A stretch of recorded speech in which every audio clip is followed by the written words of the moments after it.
नमस्कार, मैं हूं आलोक जोशी और आप देख रहे हैं बिजअड्डा। और बिजअड्डा में आज फिर हम बात करेंगे अडानी की कहानी की। अडानी की कहानी खत्म होने का नाम नहीं ले रही है। एक के बाद एक नए पेंच खुलते जा रहे हैं। और आज जो ताज़ा मसला हुआ है वो ये है कि अडानी समूह की तरफ से बाकायदा एक बयान जारी किया गया है। स्टॉक एक्सचेंजेस को उन्होंने अब सूचना भेजी है और वो क्लैरिफिकेशन है, बल्कि सफाई दी गई है। स्टॉक एक्सचेंज ने उनसे सफाई मांगी थी एक खबर की, यानी वो खबर छपी है वायर में, जो वायर ऑनलाइन प्लेटफॉर्म है। हालांकि यह खबर मूल रूप से द मॉर्निंग कॉन्टेक्स्ट की है। मॉर्निंग कॉन्टेक्स्ट एक डिजिटल न्यूज़पेपर है जो सुबह सुबह आपके इनबॉक्स में आता है। तो उसने ये, और वो सब्सक्राइबर बेस्ड है, इसलिए वो पूरी खबर खुलती नहीं है अगर आप उसके सब्सक्राइबर नहीं हैं तो। उसने ये खबर दी थी और उसको वायर ने छापा था। तो इसीलिए स्टॉक एक्सचेंज ने वायर के हवाले से उस पर सफाई मांगी है।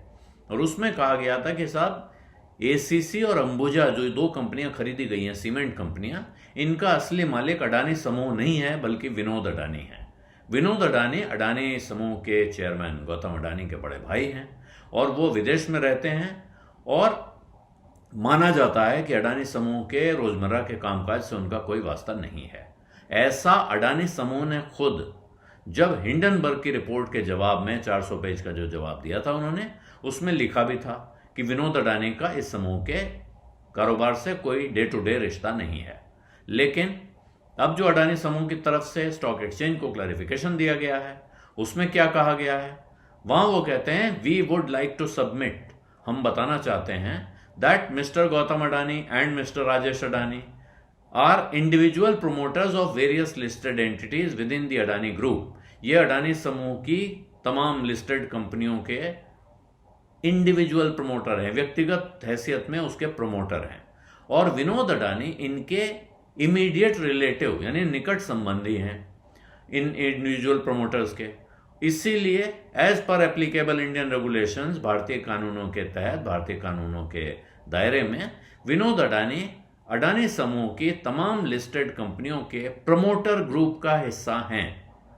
ये बात उनका कहना है कि अलग अलग समय पे जो डिस्क्लोजर्स फाइल किए गए हैं रेगुलेटरी अथॉरिटीज के पास, वहां ये बात कही गई है, ये बताई जा चुकी है, इस बात की घोषणा की जा चुकी है। तो ये बात आज साफ की गई है। और उन्होंने ये भी कहा कि साहब, ये जानकारी एसीसी की और अंबुजा की वेबसाइट पे भी उपलब्ध है, लेकिन फिर भी आज एक्सचेंज को दी जा रही है। ये बात हिंडनबर्ग ने इल्जाम लगाया था कि विनोद अडानी विदेशों में एक बड़ा नेटवर्क चलाते हैं, ऑफशोर कंपनी, यानी विदेश में बस अलग अलग जगहों पे बनी हुई कंपनियों का, और उनसे अडानी समूह में घोटाले को फैसिलिटेट करते हैं। ये जो रिपोर्ट मॉर्निंग कॉन्टेक्स्ट ने दी थी 2-3 दिन पहले, उसमें कहा गया था कि विनोद अडानी दरअसल अंबुजा सीमेंट और एसीसी को कंट्रोल करते हैं, यानी जो हिस्सेदारी खरीदी गई है वो उन्होंने खरीदी है, इसको अडानी समूह ने नहीं खरीदा है।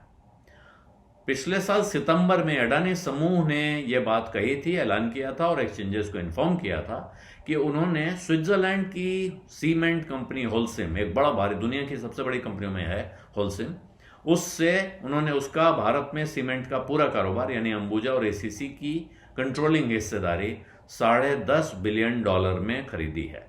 और इसके साथ अडानी समूह आदित्य बिरला ग्रुप के बाद, यानी उनके अल्ट्राटेक सीमेंट के बाद, देश का सबसे बड़ा सीमेंट मैन्युफैक्चरर बन गया है। और इस सौदे के लिए अडानी समूह ने एक स्पेशल पर्पस व्हीकल, ये कहा जाता है जो कोई खास कंपनी किसी खास काम के लिए बने, एक सौदा करने के लिए, उसको एसपीवी या स्पेशल पर्पस व्हीकल कहा जाता है। Endeavour trade and investment limited नाम की कंपनी बनाई गई थी। अब ये किस्सा खुल के आता है कि ये जो एंडेवर ट्रेड एंड इन्वेस्टमेंट है, इसमें विनोद अडानी और उनके साथ उनके और पार्टनर भी शामिल हैं, लेकिन इसको विनोद अडानी कंट्रोल करते हैं।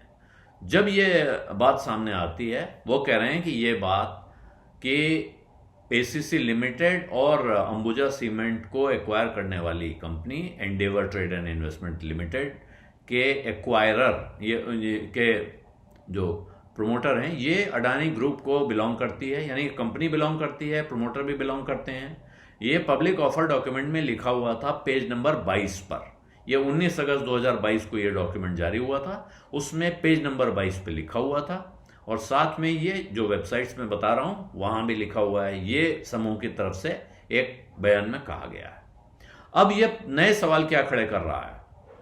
नए सवाल ये खड़े कर रहा है कि अगर ये समूह का हिस्सा हैं, प्रोमोटर ग्रुप का हिस्सा हैं, एंडेवर ट्रेड एंड इन्वेस्टमेंट इस समूह की कंपनी है, तो फिर हिंडनबर्ग की रिपोर्ट के जवाब में अडानी समूह ने यह क्यों कहा था कि विनोद अडानी का ग्रुप कंपनीज के रोजमर्रा के कामकाज में कोई रिश्ता नहीं है, कोई संबंध नहीं है, उनकी कोई भूमिका नहीं है।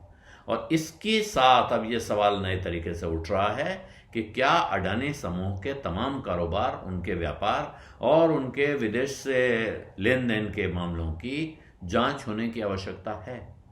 और इसके साथ यह सवाल और बड़ा होता जा रहा है। जो अडानी पे पहले से सवाल हिंडनबर्ग रिपोर्ट के साथ उठे थे, उन सवालों को यह किस्सा और गंभीर कर रहा है और ये रेगुलेटर्स के लिए एक नई चुनौती खड़ी हो गई है। अडानी समूह की साख पर नए सिरे से सवाल हो गया है और सरकार के लिए मुश्किल भी बढ़ रही है, क्योंकि सरकार पर लगातार यह आरोप लग रहा है कि वो अडानी समूह को एक तरह का कवर दे रही है। तो ये सवाल कितना गहराई तक जाएगा, क्या इसकी जांच होगी? अब क्या सेबी ये सवाल पूछेगी कि भाई आपने पहले क्या कहा था, अब क्या कह रहे हैं, इन दोनों बयानों के बीच में इतना फर्क क्यों है? ये कहना मुश्किल है, लेकिन सवाल पूछा जाना चाहिए अगर सेबी तरीके से काम कर रही होगी या कोई और एजेंसी भी। क्योंकि अब यह सवाल होगा कि क्या इन दो सीमेंट कंपनियों को किसी विदेशी कंट्रोल की कंपनी ने खरीदा है, क्योंकि वो तो साइप्रस के नागरिक हैं विनोद अडानी, वो भारतीय नागरिक भी नहीं है। उनके कंट्रोल वाली कंपनी को भारत में क्या माना जाएगा?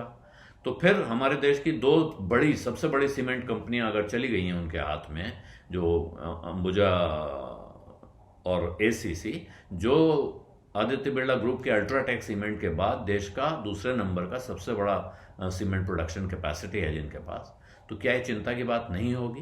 तो ये सारे सवाल हैं जो अब नए सिरे से अडानी समूह के कारोबार पर फिर एक तरह की डिबेट शुरू करते हैं, नए सवाल खड़े कर रहे हैं और मुश्किल को और बढ़ा सकते हैं। बिजअड्डा में आज इतना ही। अब इजाजत दीजिए। धन्यवाद, नमस्कार।